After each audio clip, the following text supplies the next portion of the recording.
Welcome to the First Time Facilitator podcast. Whether you're a first-time facilitator or a seasoned pro, listen in for tips and tricks to make a bigger impact at the next workshop you deliver.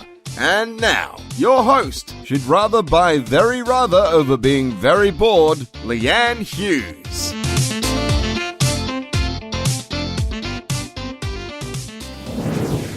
Hello everyone and welcome to the show. I'm your host, Leanne Hughes, and I'm here to help you create unpredictable workshop experiences that predictably work. This week on the show, I'm reconnecting with Joanna Wiesinger from Texas. Now, Joanna and I met, well, we didn't meet, but she was at the Gallup Clifton Strengths Summit in Omaha earlier this year, and she came along to the breakout session that Adam Musto and I delivered. While we didn't get the opportunity to chat in Omaha, we connected over socials, so LinkedIn and Instagram, and our friendship has really developed from there. Joanna is just a radiant, amazing person. Very simple. That's what she is. Her business is called Thrive with Strengths, and you'll hear the story on why she chose that name for her business in this episode. I also just wanted to share the message that she sent me following the conference. So this is what I woke up to on LinkedIn one morning. It said, "Leanne, I attended your Gallup Summit and loved it. You brought the content, the funny, and the practical takeaways. And now I want to be your best friend. Let's connect, engage, and learn from each other. Thanks for splashing your wealth of knowledge and your energy at the summit." I mean, how can you not love that? And I don't really think then we need to explain why her business is all about thriving. I think it's something that she lives and that she demonstrates. We also talk about how she opens her workshops and how she uses her personal stories to really capture participants from the beginning of the workshop. Now, this really prompted me into thinking about my typical opening when I begin, and I don't have a strong story that I lead with, but it's something that I'm very keen to incorporate. Actually, by the time this show is released, I'll be in India running leadership training, so I'm challenging myself to really open those workshops with a strong, compelling story. So thank you, Joanna, for that tip. She also shares her philosophy and a cool acronym for her icebreakers and activities, as well as the secret weapon that she brings out at the end of her workshops. She also shares how the strengths approach has helped her personally in her family life, as well as how she's used it to help other individuals, teams, and organizations thrive in what they do. Before I share her bio, here are a couple of things I wanted to highlight. Number one, I'm working on my 2020 strategy for 2020, and I would love your help and input on that. What do you want more of, less of? Please let me know. A link to that survey is in the show notes. And secondly, after my recent Paris trip, I am now a certified pivot facilitator. That's Jenny Blake's methodology. What does that mean? What it's all about? Well, if you're finding it tough navigating your career and figuring out what's next for you, you can join me on a free 1-hour webinar I'm running on the pivot methodology on Thursday, the 28th of November. If you can't make it due to time zones or life getting in the way, that's completely fine. Just register over at leannehughes.com/pivot and you'll get the recording that way if you register. So yeah, just a nice way of helping you figure out what's next, as well as managers having those career conversations as well. Okay, back to our guest. Now, as a strengths trainer, Joanna helps leaders and their teams find the right conditions to thrive with strengths daily for greater impact. Joanna leans into her own superpowers and over 15 years of experience using Clifton Strengths to reach beyond a one-size-fits-all approach. When working with individuals, Joanna designs sessions to help her clients see the power of their inherent talents and how they can grow them into bona fide strengths.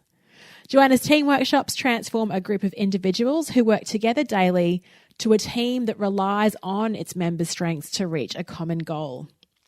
As a speaker, Joanna brings both science and storytelling to her audiences as she inspires them to be more effective leaders by discovering for themselves what is strong about them. Joanna's goal is for each of us to find the right conditions to activate and thrive with strengths daily so that we can have greater impact on others. Remember, if you want to continue the conversation when the show is over, you can join our community of over 340 facilitators from all over the world on our free Facebook group called The Flip Chart.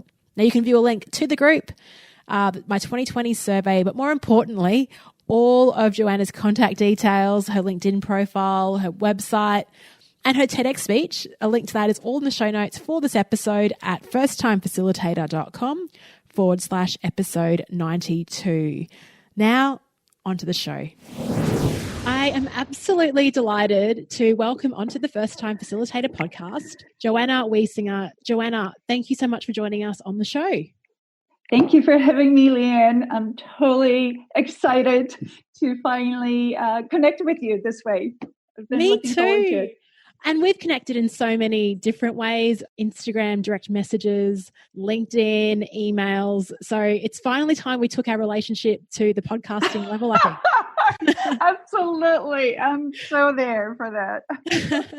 Joanna, I know a bit about you, but many of our listeners may not know who you are. So I was wondering if you could share, you've got a fascinating career history.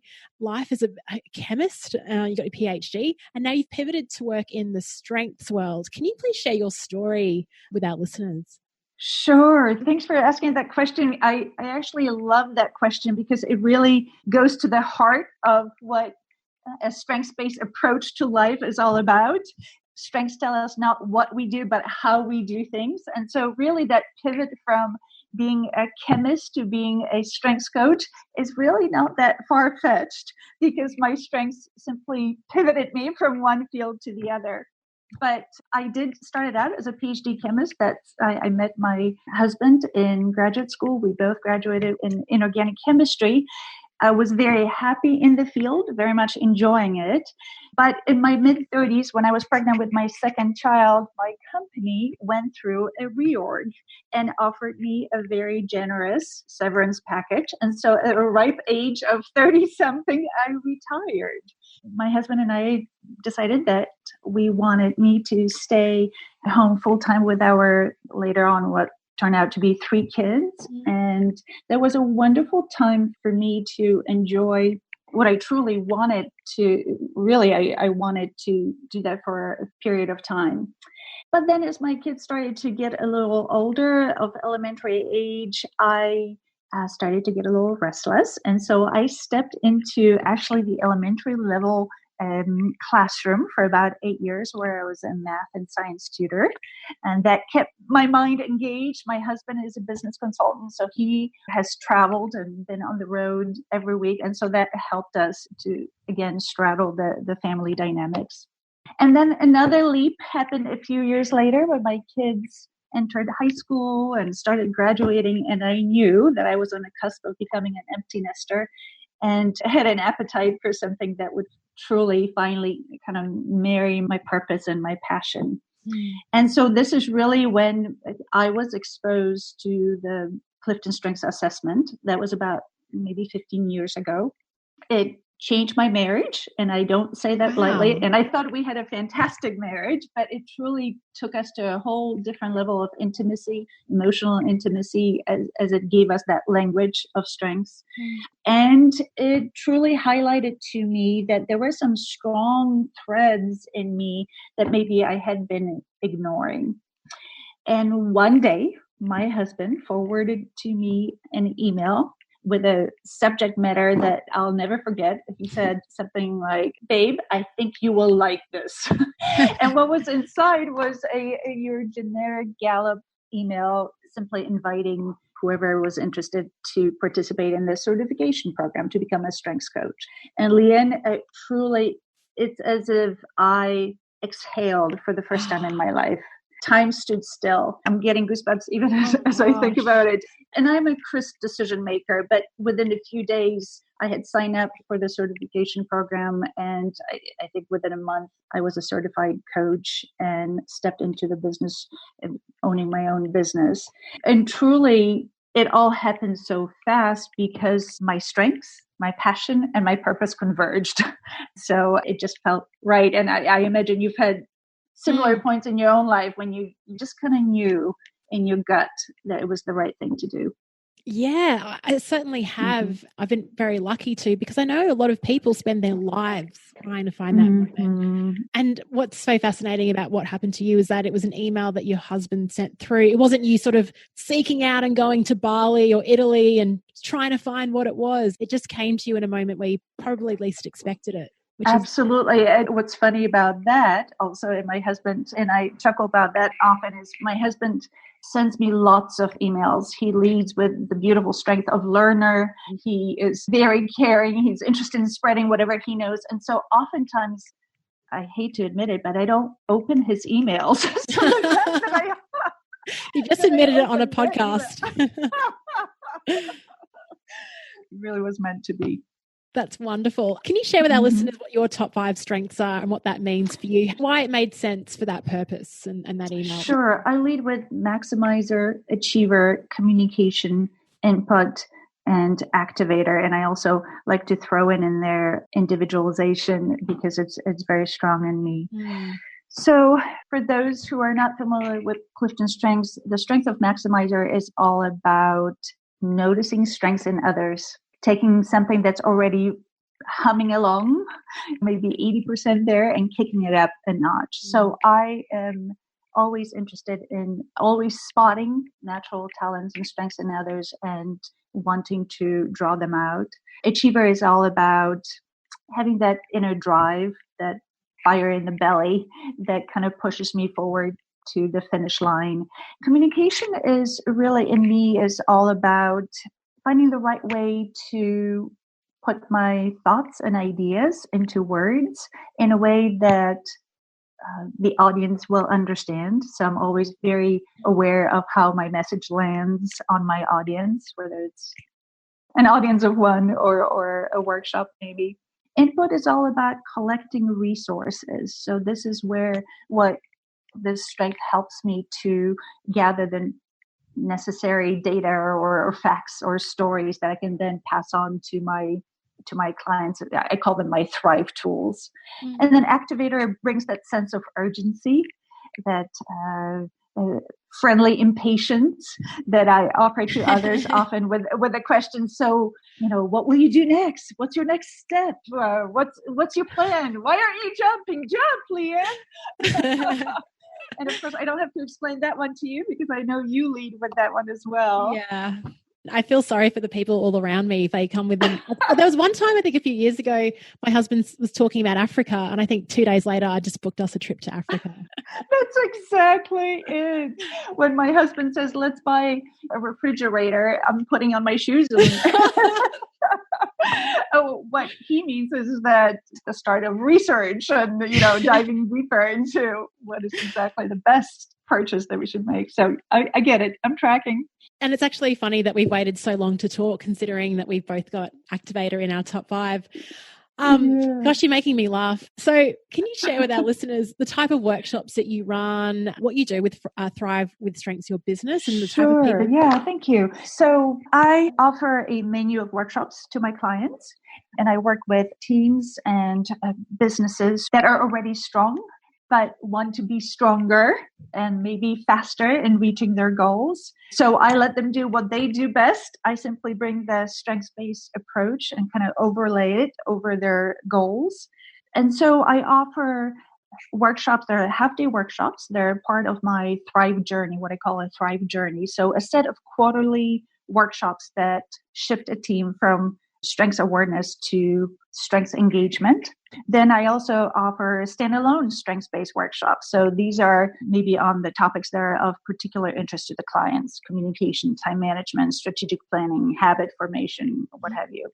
And then I also offer what I call Thrive and Learns. So hourly long, highly focused strengths-based mini workshops.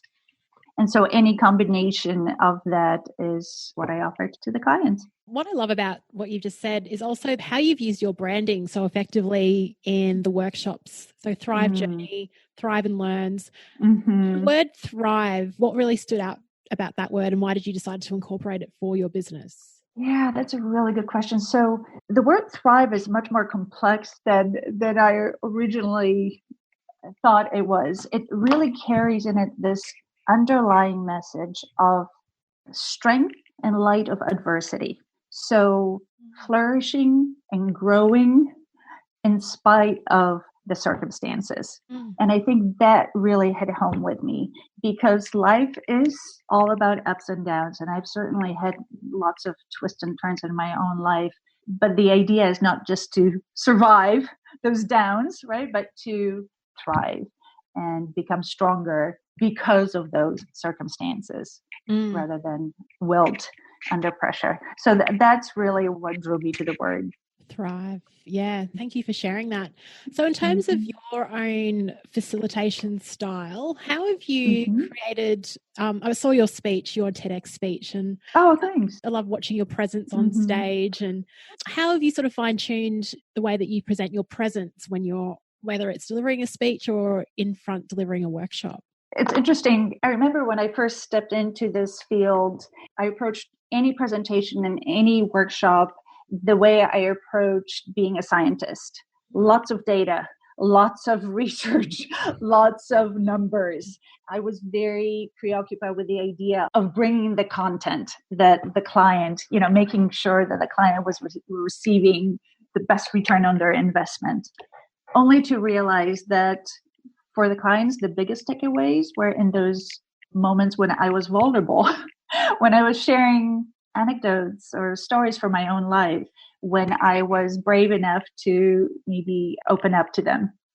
And so speaking of the word pivot, I really over the years have shifted from strictly being on the end of the spectrum where it was all about solid content to really trying to balance and still bring that, because that's very important after all, but stretching myself to be candid and vulnerable, to offer stories from my personal life, and to really build a rapport with my clients. Yeah, I think that's a really great way that you spoke about your sort of transition. And I think many first-time facilitators, I was the same as you. I thought, right, if I'm going to be up in front of this room delivering content, I better be the best. I must know everything, every study. I must know all the stats related to it, all the textbook methods, but that doesn't connect. It doesn't connect. Yeah. At the beginning of this interview, you shared a story with us. So do you have a toolkit or a collection of stories that you use? How do you find your stories? That's an interesting question. I think that I do have a pool of stories. I refresh it regularly. I jokingly tell my family, and they know this, that I would not have workshops had it not been for them. So regularly, and I get their permission to share their stories, but oftentimes the stories come from my marriage or from my 3 kids who are 23, 21, and 19.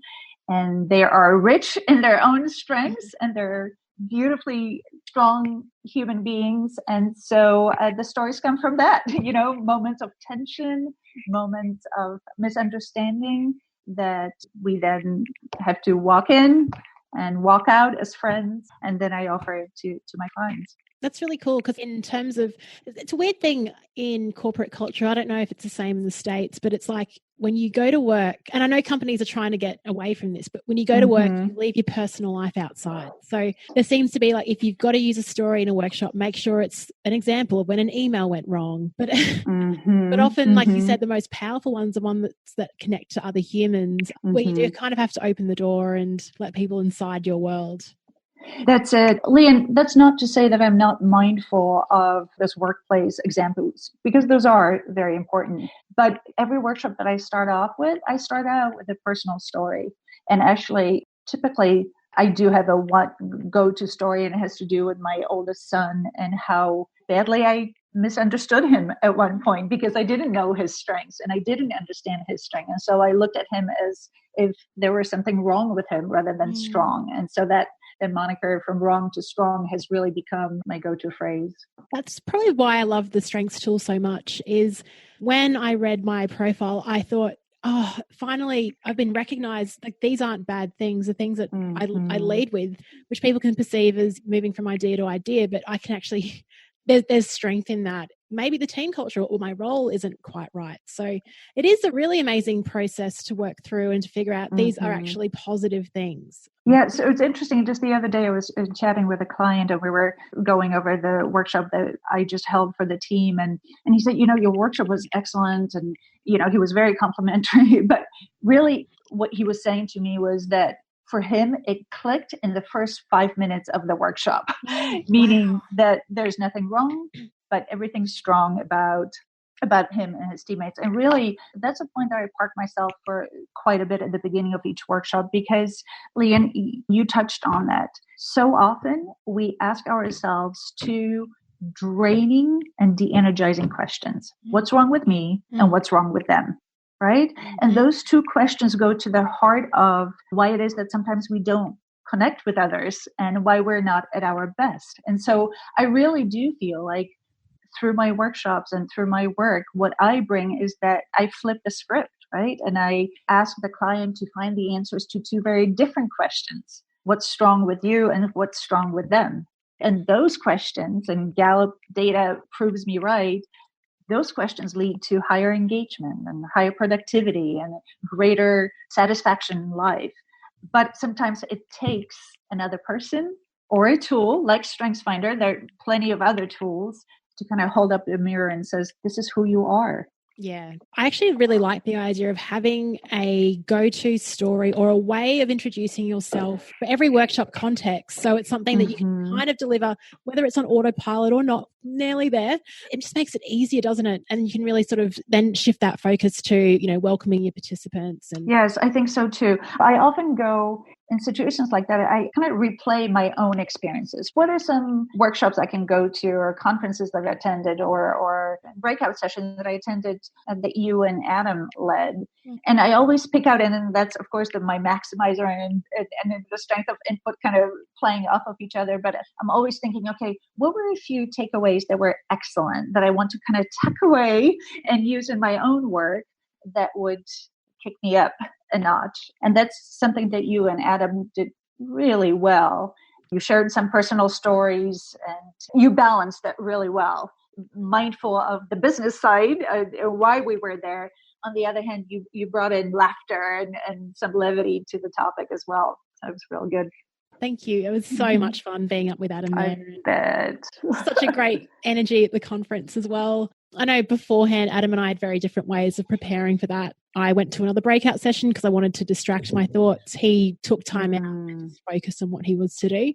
How do you prepare for, that big TEDx speech? There would have been a bit of pressure before that. How did you prepare for it? You're memorizing pretty long speech. So can you share with the listeners your approach? Sure. For the TEDx, I definitely took the time to prepare for it well. So, I wrote out the script. I had it edited many times. I ran it through some close friends and colleagues whom I trusted to give me honest feedback and ask them to polish it up. And then I practiced. For workshops, I feel like I have a fairly standard process. So I typically, maybe a month out, I would meet with the team lead or the business owner to see what's on their mind, what outcomes they would like to see at the end of the workshop. And then, Leanna, I pull out my feedback survey. It's a brief little survey. I think I even shared it on LinkedIn a while back with very simple questions, but it orients me. It reminds me what it is that at the end of the workshop I want my audience to walk away with. And there are questions about, am I more aware? Do I understand my strengths better? Do I know how to apply my strengths in my personal life and in my role better? So it helps me kind of remind myself, okay, hold on, let's keep the first things first. But truthfully, the way I've organized my workshop begins about 2 weeks before the actual workshop takes place, because if the team is about 25 or less, I meet with every person for a 101 40-minute deep dive into their strengths. I know. I'm smiling. If you could see me, I'm smiling right now because it really serves two purposes. One, it helps each individual to shift from wrong to strong even before they step into the workshop. So we're accelerating what we can accomplish in the workshop. And two, it helps me to get to know the team even before I meet them in person, which again helps us kick it up a notch. Yeah, and I'd probably feel more comfortable coming to the workshop knowing that they already know what it's about, who you are. There's a lot of all that. Absolutely. They feel safe. They feel safe. That's it. It does feel that like we're old friends. That rapport is already established. And then really the morning of the workshop, it's all about, and I think you and I maybe share parts of it, it's about a great workout so that I'm at my best. And it's about that kind of quiet reminder to myself that I get to do this, right? That I am excited to connect with these amazing leaders who then splash their strengths on me and leave me better. Love that reminder to yourself. So just in terms of those individual conversations, 40 minutes, if you've got less than 25 people, that's a lot of conversation. So I think my maximum for podcast interviews is probably 4 a day, because I think it's the focus and paying attention, all that. So how do you, number of people? Yeah, so it's intense. So I'll reserve a week per team. And, so maybe I'll have 5 or 6 people per day. And it truly is, I anchor our conversations around their top 5. And so for 5 minutes per strength, I answer any of the questions that they might have and really help them settle into what's strong about them. It came out of the conversation. I'm fairly sure where I got this idea was when I got my certification, Gallup certification. With it came I think a 1-hour deep dive with one of the Gallup coaches, and it was deeply impactful. And I realized how valuable those. And I think the Gallup studies show us that by just taking the Clifton Strengths Assessment, our engagement increases to about 7-8%. Wow. But then by having a one-on-one coaching session, that engagement goes up to about 13%. Because you and I know there's just something so powerful and magical about having another person reflect to you what you don't even see, because it's like breathing to you. One of my favorite quotes at the moment is, it's hard to see the label when you're inside the bottle. I thought. So we've spoken a lot about the beginning of your workshops and how you prepare, but you've also got something very crafty that you share on Instagram a lot, chocolate. Chocolate. This is one of your secret weapons. So what time in the workshop do you bring out the artillery? Yes. So yes, I travel with a sizable box of Ghirardelli chocolates. And over the years, I have discovered that although my clients will eat just about anything, about halfway through a workshop, giving options, Ghirardelli chocolate seems to be what is kind of a go-to snack. So I really do bring it out right at the beginning of the workshop. I leave it right there at the table and invite the participants to enjoy the pieces as they want to. Frankly, I don't even know how it all started out. It might have been maybe some sort of a game that I was playing or something, or might have been just a completely selfish urge on my part to have a piece of chocolate halfway through the workshop. But I remember being a breakout session speaker a couple of years ago, and I happened to be in the restroom, ladies' restroom. It was a women's conference, and the women had a choice of speakers to go to. And I am overhearing this conversation. So you'll definitely go to Joanna's breakout session because she has amazing chocolate. So, whatever gets them through the door, right? I agree. And one of my favorite marketing people I follow is named Sean D'Souza, lives in New Zealand. He's been on an early episode of this podcast. But he was saying in one of his speeches that they just randomly send out New Zealand chocolate to their clients around the world. And he just it's not expensive, but he says the response is unbelievable in terms of engaging, retention, sharing it on social. And that's why I really say, it was kind of a joke when I mentioned it in Omaha, but let's think about humans. Food is really important to us. And you've already won me with chocolate. I'm coming to Yes. I love it. The other thing I want to sort of share about something that you do really well is, even just through our written correspondence, is you have just an incredible ability of personalizing messages, making people feel really wonderful. I think it's the individualization, like you said, is a huge strength of yours. You listen to a podcast or you see what someone's doing and you write the most incredible message to them that just, your messages to me just give me a massive spring in my step in the morning. But it's great because I get them first thing in the morning because of the time difference. Well, I guess 2 things. So one is, how do you spot that in people? The second one is, how do you find the time to do that? Thank you. First of all, that gives a spring in my step to hear that encouragement. This is something that's important to me. And I've realized that not only am I good at it, meaning it comes naturally to me, the spotting of the strengths and wanting to draw them out of others, but it's also something that I wanted to invest in. So I practice it, and I've been practicing it for decades. And it's very important to me that my words are specific, individualized, and well-deserved. So as you pointed out, Leanne, your podcasts are amazing. Would not satiate my appetite for wanting to encourage you in a way that would be meaningful to you. Mm.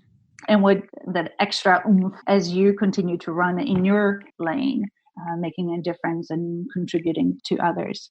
So that's definitely one thing. And the other is it really going back to that wrong to strong shift. It really is important to me that, and I believe it deeply, that I want to contribute to others and I want to help them shift from wrong to strong. And one way that I know how to do it well is by kind of filling their emotional bucket, and letting them know what it is that I notice in them, even if they don't.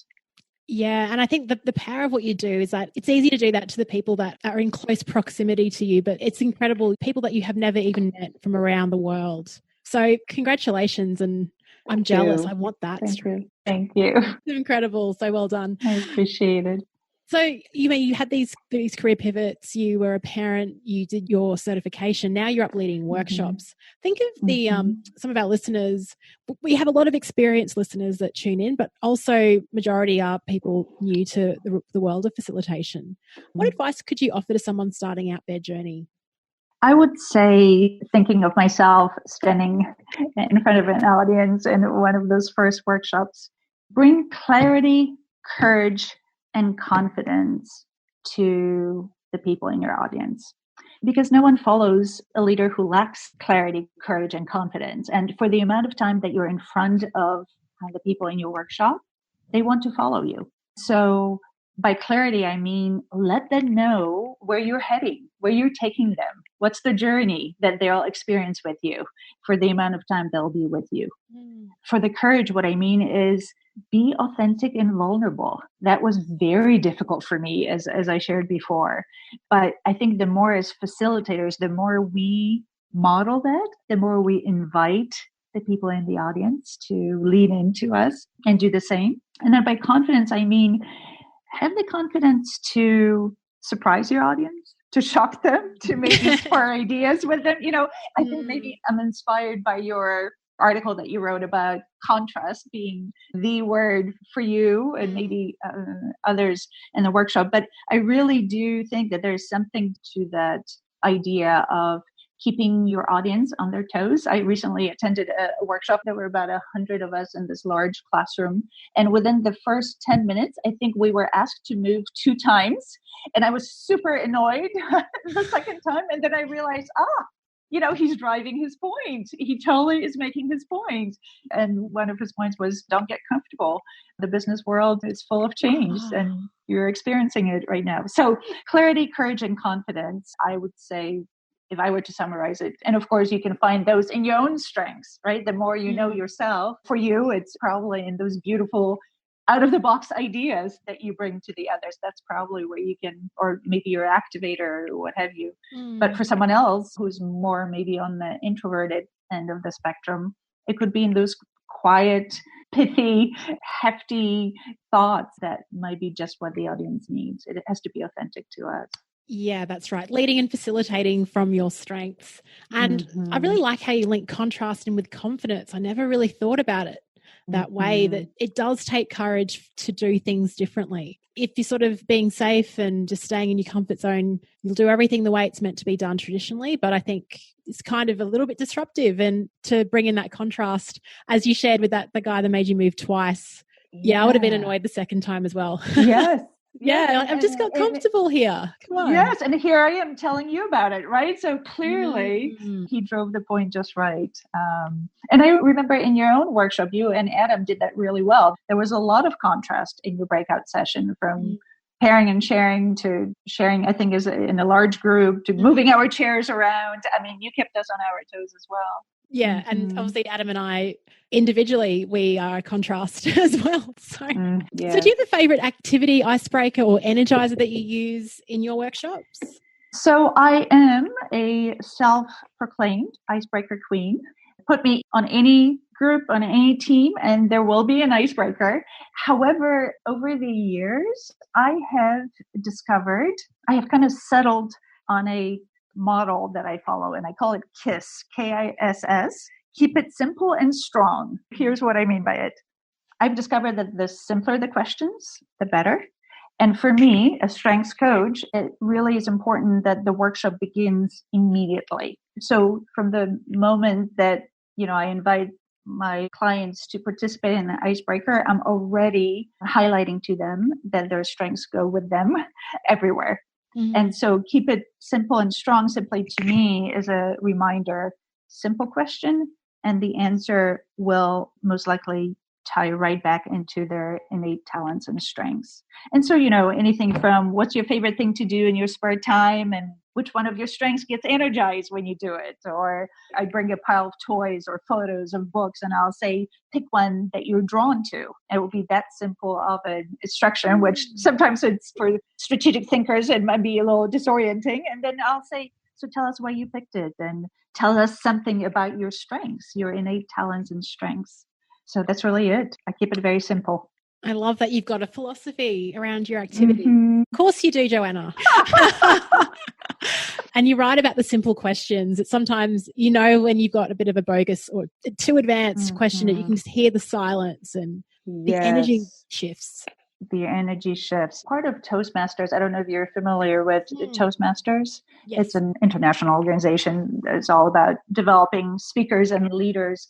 And a standard fixture of a Toastmasters meeting is what we call table topics, where questions are tossed out and anyone in the audience could be picked to answer that question, right? So kind of thinking on the spot, on your feet. That has given me plenty of data to realize, a beautifully eloquent question kind of scratches the itch of the facilitator, but it does not necessarily translate to engagement of the audience. Yeah. Two different perspectives on one question. And really, then we need to consider, is this really serving the audience or am I just asking it because I'm delighted in that question? I'm all that. Yes. Is there anything else that you'd like to share with our listeners, Joanna?